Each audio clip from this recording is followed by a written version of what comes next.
Well, you've heard me say many times, the halls of science are filled with thousands of failed medical theories. The halls of science are filled with thousands of failed medical theories. One of the more common failed medical theories is the salt thing. Oh, you can't use too much salt. You have to restrict salt because you're going to get what? Oh, you're going to get high blood pressure. You're going to have a heart attack. You're going to have a stroke. And the American Heart Association and the Center for Disease Control for, I don't know, it's got to be at least 50, 60, 70 years, they've wanted you to keep your salt intake below 1,500 milligrams a day. Okay? And so that was like half a teaspoon of salt. It's supposed to prevent heart attacks and high blood pressure and strokes. Well, that didn't work. When they looked at it, when they really, really looked at it, and of course I've been yelling about this and screaming for years, you'll see why in a moment, they said, oh, you can take up to 12,000 milligrams a day, which is like 10 times what they were saying. Okay, so 10 times, we're talking about a couple of teaspoons of salt a day. And if you look at the Japanese, they have much fewer heart attacks and strokes than we do, and they take in 15, 20,000 milligrams of salt a day. So I'm going with the Japanese on that one. Been doing that for years. And, of course, what do we need salt for? Sodium and chloride, both salt, sodium chloride, both sodium and chloride are essential nutrients. Now, the chloride, of course, we need as the raw materials to make stomach acid. Let's just look at stomach acid. It has one function of chloride. I mean, there's hundreds of uses of chloride throughout the body, water, balance, all that kind of stuff. But let's look at just what's going on in the stomach. Well, chloride is the raw material for your stomach, the chief cells, to make hydrochloric acid, right? Hydrochloric acid. And so hydrochloric acid, of course, you need it. You need to be a pH below 2, 1 being the most acid, 14 being the most alkaline, and 7 being neutral.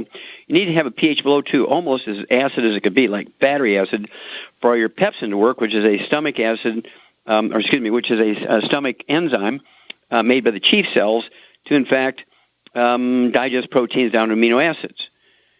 The pepsin won't work in a pH above 4. It's got to be well below 2. And then you can't absorb B12 because the intrinsic factor that's needed to combine with B12 to absorb requires a pH below 2.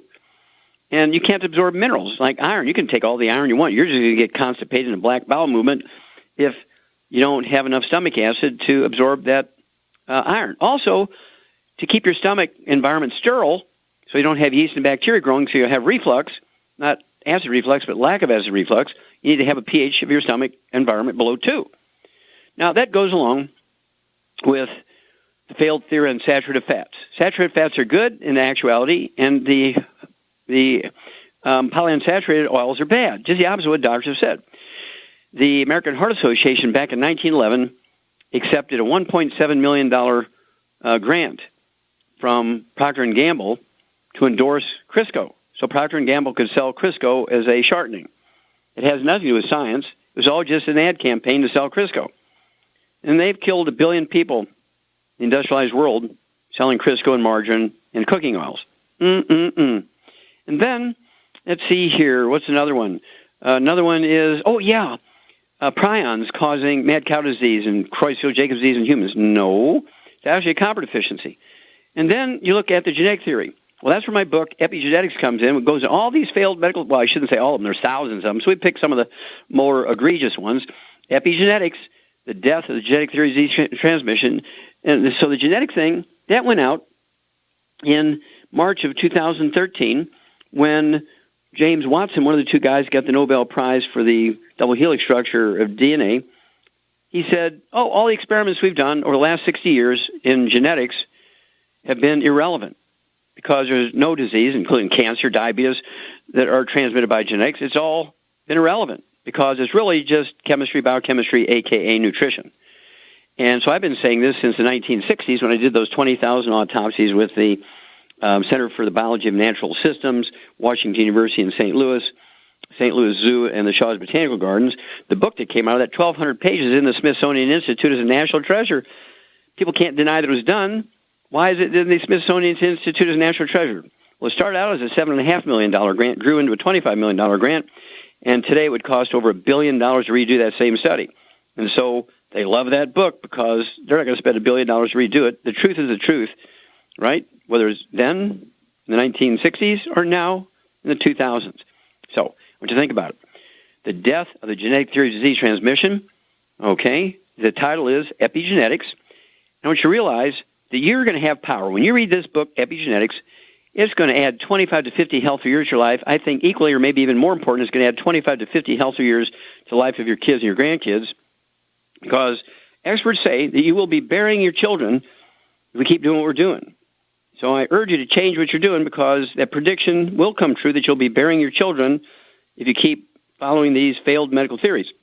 If you change what you're doing and follow the information in the book Epigenetics, The Death of the Genetic Theories of Disease Transmission, you're going to add 25 to 50 healthy years, not only to your life, but the life of your kids and grandkids. How good is that? We have a failed medical system. Now, you say, well, we have the most expensive medical system in the world. That's true. But it's a failed medical system from the standpoint of results. A lot of people equate expense with good, right? Oh, man, we got the best medical system in the world. Nope. We have a failed medical system. It has failed us egregiously. And when you read this book, Epigenetics, The Death of the Genetic Theories of Disease Transmission, you say, oh my gosh, the medical system has killed more Americans than all the wars combined. So we have to take over here. But you need information. You need to take action. Epigenetics, The Death of the Genetic Theories of Disease Transmission. Stick with us. We'll be back with more Truth, Justice, and the Longevity Way on Dead Doctors Don't Lie after these messages. Okay, Doug, what pearls of wisdom do you have for us today? Well, this would vindicate you, because this is something I've heard you talk about for a number of years. And what they're talking about in this Fox News story is a study that was done on prostate cancer. They say tomatoes may reduce prostate cancer risk, according to this study from the University of Bristol. And they say scientists looked at about 1,800 prostate cancer patients between the ages of 50 and 69 and compared them to 12,000 plus cancer-free men. And this was all published in the journal Cancer Epidemiology, Biomarkers, and Prevention. They found that the men who ate 10 servings or more of tomatoes reduced their risk of prostate cancer by 18%. Is that 10 servings a day or 10 servings a month? 10 servings a week. A week, okay. Yeah, so basically probably if you were eat one or two a day, then they say the study authors believe the decreased risk was a result of consuming large amounts of lycopene, something you've been talking about for a number of years. They say the powerful antioxidant found in tomatoes, which helps fight off toxins, according to the lead researcher, Vanessa She says, our findings suggest that tomatoes may be important in prostate cancer prevention. However, further studies need to be conducted. I always like how they think they need to do more studies because, they're going to get some government grant money, or from some university they'll get some, funding to do research, so it keeps them in a job. They go on to say that the study is the first of its kind to develop a dietary index for prostate cancer comprised of selenium, calcium, and lycopene. Men who had optimal intakes of these three components had a lower risk of developing prostate cancer.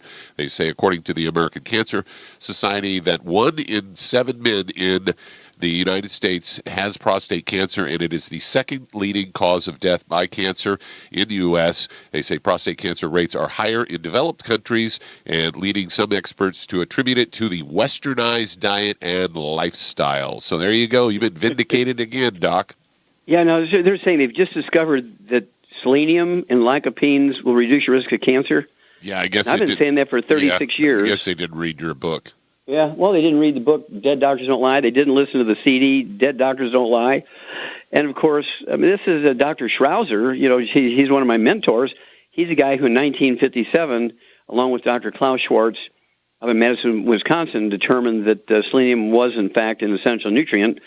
And they've been talking about this since 1957, that, of course, you can prevent all kinds of cancers. That's one of my lawsuits against the FDA in which I prevailed in federal court. I beat the FDA, and I'm able to say now that by supplementing with selenium, you can reduce your risk of many cancers, including prostate cancer, and it supports your body's ability to make anti-cancer substances against colon cancer and prostate cancer and breast cancer.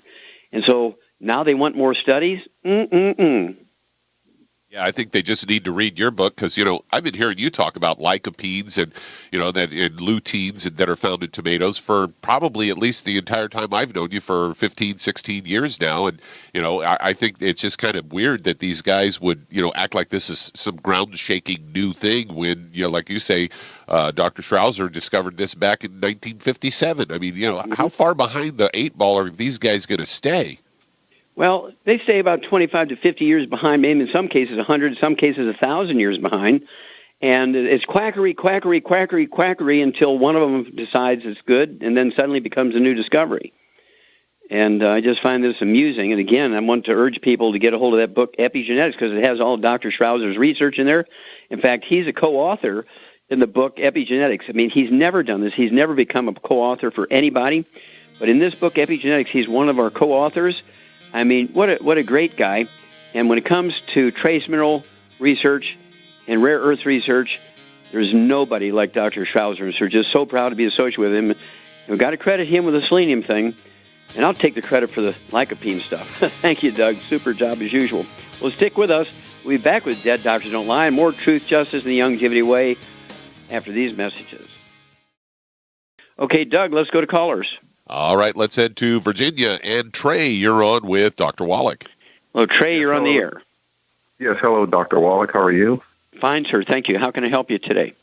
Yes, I have a friend. He's 33 years old. He's about 5'8", weighs 170 pounds, and he was diagnosed with diverticulitis. He said he's been kind of bothered by this pain in his side, and I'm looking at about 2 years. It's to the left of his front rib. Sure. Mm-hmm. Now, let me ask you, do you know if he has any asthma, bronchitis, or skin problems? I don't think he's showing any of those signs. Okay. No. All right. Okay, this is a Shar thing. Shar, are you there? Yeah. Okay, diverticulitis. What's this guy got? I think he's got a gluten problem, doesn't he? You have a 100% scorecard there. Yep. When it comes to celiac disease, diverticulitis, appendicitis, irritable bowel syndrome, inflammatory bowel disease, colitis, ulcerative colitis, and Crohn's disease, those are all direct results of even leaky gut syndrome, right? This is all direct cause of a gluten intolerance, just as Shar says. So this guy needs to get off of gluten. Everybody in the household, including the dog and the cat and the bird and the fish, mother-in-law, everybody living in the household has got to be gluten-free because of cross-contamination, the laundry, the food preparation surfaces, the couch where everybody watches TV, the bed. Everything's got to be gluten-free. And I cannot tell you how sensitive this is. And then he needs, I'd go ahead and give him, since he's, what kind of work does this guy do? He's in sales, inside sales. Inside sales, okay. I'd start him out with real simple, two healthy start packs, and then I'd go ahead and throw in the, something like the ultimate enzymes. Have him take one or two of those 2 minutes before each meal, a couple ounces of water, and call us every couple of weeks. This guy's going to show immediate relief as soon as he gets on this gluten-free diet. Now, Shar? Hello? Charmaine. Hello? Yeah. You've seen this thousands and thousands of times when people, they've had their gallbladder taken out, they've had their appendix taken out, they've had their pieces of their intestines taken out, and it always comes down to a what? A gluten intolerance. Yes, exactly. And this is why people need to get this book, Epigenetics, The Death of the Genetic Theories of Disease Transmission. And they're going to recognize all these possibilities. And it's called a differential diagnosis. You list all the things it could be. And most of the time, it's some simple, basic thing. When you have side pain on the left-hand side, you almost always diverticulitis. You have side pain on the right-hand side, they're going to say, oh, it's gallbladder or appendicitis. When you have those things, guess what? They'll take a 4-year-old kid's gallbladder out. They'll take their appendix out, and they'll think they've done a great job. And then the kid dies at 32 of some other kind of disease because they couldn't absorb anything, or develops diabetes because they couldn't absorb stuff. It was really just a gluten intolerance.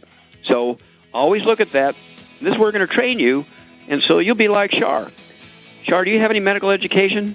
Nope, not a thing. I took a welding course, that's it. A welding course?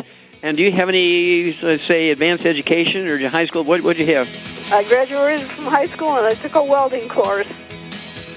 Well, I'd rather have you be my doctor than some guy with 3 PhDs and a medical doctor degree.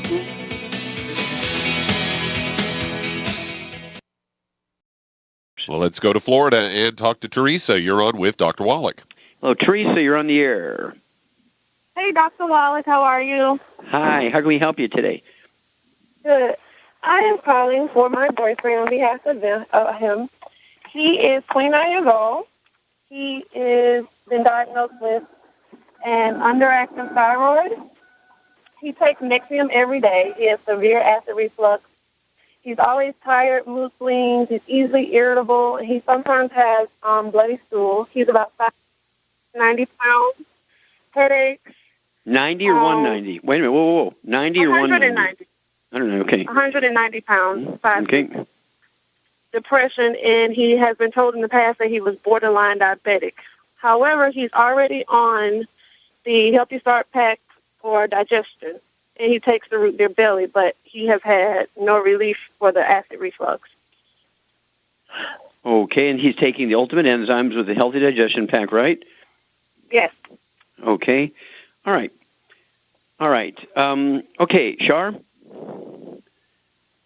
This is a Shar thing. He's got bloody stool, all these various symptoms here. He's got like 16 diseases here. So he's got a gluten intolerance, and nothing's going to work until he gets on a gluten-free diet. Why is that? Why won't anything work until... Because everything's going through, because his intestinal wall is all like raw and inflamed from the gluten, burning it kind of as it goes through, and he can't absorb anything.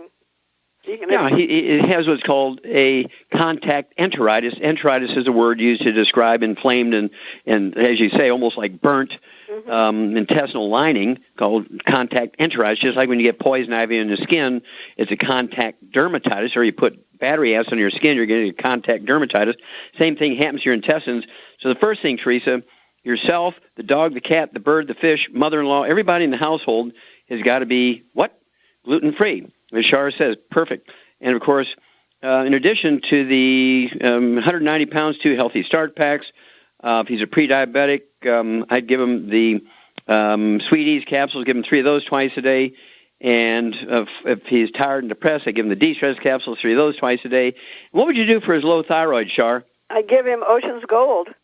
Ocean's Gold, you got it, girl. I'd give him 3 of those tablets twice a day. That's 2 bottles a month, the Ocean's Gold. But he's got to be drop-dead free of sugar, drop-dead free of gluten, wheat, barley, rye, and oats, drop-dead free of fried foods, processed meats, and oils, no olive oil, no coconut oil, no margarine, mayonnaise, salad dressing, and cooking oils. And I would get a hold of that CD, Serial Killers, and let him listen to that over and over and over. You need to listen to it over and over and over, because it's the hidden gluten that gets you. It's that cross-contamination in the laundry, the food preparation surfaces.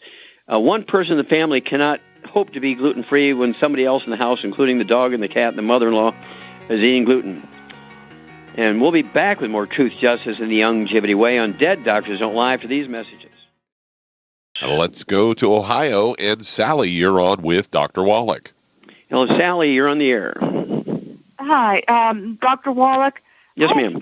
Schizophrenia. And your book said that I'm supposed to, it says to take 4,000 milligrams of niacin, a mega vitamin, and I'm on that 2.0 healthy start kit. Uh-huh. So I don't know. Do I take the 4,000 milligrams of niacin? I don't know what to do. Okay. No. Everybody needs the 90 essential nutrients. How many nutrients does your brain need? 90. 60 minerals, 16 vitamins, 12 essential amino acids, 3 essential fatty acids. And you have to appreciate that schizophrenia is legendary as part of a disease called pellagra. And pellagra is an old disease. And if you ask a medical doctor today, if you ask a psychiatrist today, if you ask a psychologist today, do we have any pellagra in America? And they'll say, oh, no, that's only in third world countries. Well, guess what? It's extremely common, and it shows up in America as skin problems. It shows up in America as schizophrenia, all kinds of other problems, right? But it's pellagra. And there's an enormous amount of research up in Canada in particular on niacin and schizophrenia. And so I certainly wouldn't drop off of any drugs. If you have a prescription drug for schizophrenia, certainly do not cold turkey off of your medication for schizophrenia. You won't like the result, right? Neither with people you live with. Nobody's going to like the result. But what you have to do is give up sugar, give up fried foods, give up processed meats with nitrates and nitrites, give up gluten so you can maximize your absorption of nutrients, absolutely drop dead gluten-free, and you get on the 90 essential nutrients. And what do you weigh, dear? Well, I need to lose more weight. I don't care. What do you weigh? 156. 156? Yeah, I won the okay. 50s. And how tall are you? I'm 5'4". Okay, 5'5". Well, yeah, so 5'4", I'd like to see like 135, something like that. So 20 pounds, not a big deal. That's easy with the ASAP. Take a dropper full, add it under your tongue, 30 minutes before each meal. And I would go ahead with the de-stress capsules, take 3 of those twice a day. And also, I would go ahead and get the Immortalium and take 3 of those twice a day. It's 2 bottles a month. And guess what? You're going to see benefit. And the person who's ever prescribed you the drugs, have them begin to wean you down off of these medications. It usually takes about a month to see maximum benefit. And so wait a month and then go to this guy who ever prescribed you your medication and have them help you reduce your medication or maybe even wean off of it. But schizophrenia in Canada, oh my gosh, let me tell you, they're able to wean off their medication when they take the nutrients because schizophrenia is a simple nutritional deficiency disease called pellagra. Okay, Doug, let's go to callers. All right, let's head to Texas. And Mary, you're on with Dr. Wallach. Well, Mary, you're on the air.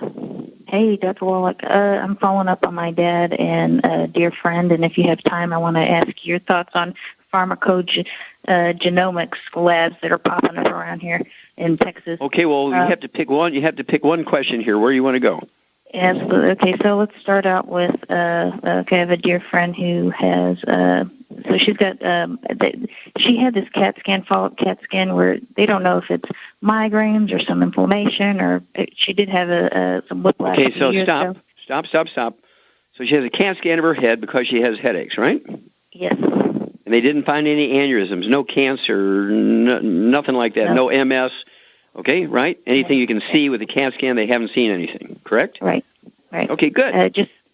Right. So it does. One concern, it says it's possible advanced small vessel ischemic disease or demyelination. And so one thing she does, she exercises. She's like exercises all the time, cardio and all this stuff. Mm-hmm. So I've got her on the nutrients, and she doesn't take the maximum amount, but she's going to start taking the maximum amount for her weight. Okay, so how long has she been taking the nutrients? For not consistent for about a year and doing well with the diet. Okay, now stop. Now, has she seen any benefit? Yes. Okay, so she's seen improvement just by taking the supplements, right? Yes, and that's why I've encouraged her to take the full amount for her weight. Yeah, she needs to take, for her body weight, 1 full dose of everything per 100 pounds of body weight. And I would have her take the Healthy Brain and Heart Pack. Healthy Brain and Heart Pack, what does she weigh? About 180. 180. Well, she needs 2 Healthy Brain and Heart Packs, 1 per 100 pounds of body weight, okay? Then what else, Shar, would you add? What else would you add for brain stuff in addition to the 2 Healthy Brain and Heart Packs, Shar? I would add the de-stress. Yeah, very good. De-stress, I'd have her take 3 of those twice a day. And the Ultimate Daily. I'm sorry, again? The Ultimate Daily. Yes, get more blood supply because they have ischemic. They're talking about ischemic small blood vessel stuff. Shar hit the nail on the head there. The Ultimate Daily tablets, 3 of those twice a day, 1 bottle a month. And then it wouldn't hurt for her to try the Rebound, also a sports drink instead of soft drinks, instead of whatever. And one of the things, also, this is kind of crazy, but we have Java Fit coffee, and we have, my favorite is the cinnamon coffee.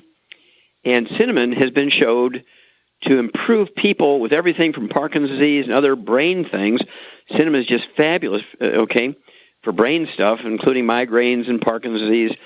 And I'd have her take our Java Fit coffee. She's a coffee drinker or a tea drinker. Have her drink our Java Fit coffee because it has the cinnamon. What else do we have that has cinnamon in it, Shar? Sweeties. Sweeties, exactly. Give that girl an A+. Okay, Sweeties. I'd have her take 3 of those twice a day. And then call us every couple of weeks, if you would, please, Mary. Let us know how your girlfriend's doing, and we'll walk you through this. But I think you're going to see some great results, but she's going to have to be consistent. She's going to have to be really drop-dead free of gluten, fried foods, processed meats, and sugars and oils and all that kind of stuff. And she's going to have to take the right dose. But, yeah, I get excited about that. Okay, Doug, we have time to start another one? We certainly do. Let's head to Virgin Islands. And Charles, you're on with Dr. Wallach. Charles, you're on the air. Hello, Charles, you're on the air. Going once, going twice? All right, let's move on to Nevada. And Carol, you're on with Dr. Wallach. Carol, you're on the air.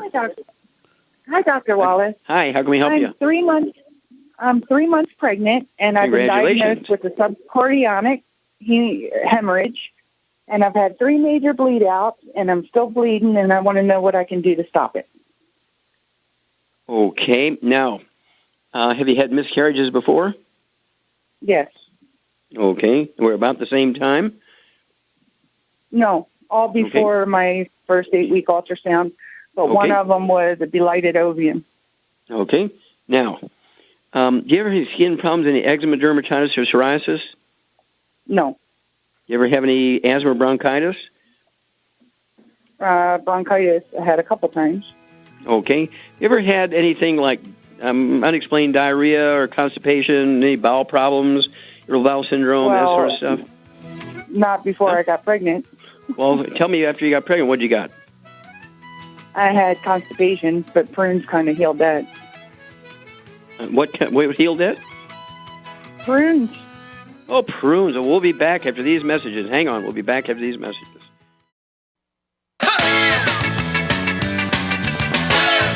We're back with Dead Doctors Don't Lie on the ZBS Radio Network. Dr. Joel Wallach here for Youngevity 95 Crusade. And Doug, let's go right back to Nevada and Carol. Carol, are you already on the 90 essential nutrients? No. Okay. Okay, what do you weigh? Right now I'm 192. Okay, how tall are you? 5'8", okay. 5'8". All right. Mm-hmm. Okay, well, what I would do is take 2 just of the basic Healthy Start packs, a very basic program, 2 of those per month, and be a full dose of each of the products, or just three products. The Osteo would be 1 ounce of the Osteo at breakfast and dinner, 2 scoops of the Beyond Tangerine 2.0 NutriCrystals at breakfast and dinner, and 3 of the EFA Pluses at breakfast and dinner. It's going to give you all 90 essential nutrients, and let's see if we can't save this pregnancy. And basically, Shar, yes? What's her basic underlying problem here? She's probably got a gluten intolerance. Yeah. Anytime you have multiple pregnancy losses, multiple miscarriages, this is due to a gluten intolerance because it takes a lot of nutrition to maintain a pregnancy. You're not infertile, Carol, because you get pregnant, but you can't maintain the pregnancies because you're not absorbing nutrients. The fact that you have constipation, it doesn't matter if you can resolve the symptoms of constipation with prunes or something to deal, that's going to deal with the constipation. Okay, a laxative, but and bronchitis once in a while. These are all signals, plus the multiple miscarriages. You got a gluten intolerance, as Shar says. So you need to be drop-dead gluten-free, absolutely gluten-free, and we'll hope and pray, and we'll keep our fingers crossed we're going to be able to save this pregnancy. And where the goal here is to get you with optimal nutrition, which will then have the best possibility of saving this pregnancy. And also, let's get this baby born or get through this crisis, and then we'll worry about losing weight after the baby's born, okay? And we'll go from there. But please keep in touch with us. Get on those 2 Healthy Start packs. Get away from gluten, no fried foods, no processed meats, no oils. And then keep in touch with us every couple of weeks, and we will walk you through this. And whatever happens, we're going to help you.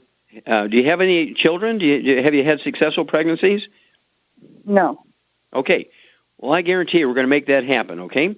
And so keep in touch with us every couple of weeks. We're going to walk you through this, dear, okay? All right. Okay. So give us a call every couple of weeks. Get on those 2 Healthy Start packs, and then stay away from all the bad stuff. No fried foods, no processed meats, no oils, and no gluten, no wheat, barley, rye, and oats. You want to listen to that CD over and over and over, Serial Killers, so you can understand all the hidden places you're going to find gluten. Getting rid of the bread and the noodles and the crackers and toast and pancakes and waffles is easy. The hidden stuff, so it gets you. Okay? Now, Doug, how much time we have here? Just a little over a minute. Okay, over a minute. Okay, Shar? Yes. Tell me about your personal experience with gluten intolerance. You argued with me for years about gluten intolerance. Well, yeah. Well, yeah. I think I might have had a problem, but I think when they genetically modified the wheat and everything. No, I'm not asking about that. Don't go there. It pushed me over the edge, and I really have a bad problem. So I got a scarlet red mark on my forehead. Okay, does it go away when you're gluten-free? Yeah, but if what I happens get when you accidentally run into gluten? What happens? It comes right back. If I get glutened, it comes right back. Mm-hmm. Yeah, call it getting glutened. Yeah. Now, have you seen this? How many times have you seen? If you would estimate in numbers, you're talking about 50 times, 100 times, 1,000 times. How many have you seen people with gluten problems? Hundreds. I mean, it's epidemic now. And remember that one guy that called from the East Coast, and he had been to 27 different doctors, and two of them put him in the hospital, cut his stomach open, looked inside of him to see what was wrong with him, and they couldn't figure it out. And he had contemplated suicide because every time he ate, he got sick. And we knew right away what was wrong with him. Of course. 27 doctors couldn't figure it out.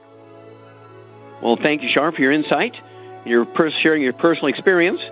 Thank you so much, Doug and Richard. A superlative job as usual. God bless each and every one of you. God bless our troops. God bless our Navy SEALs. And God bless America.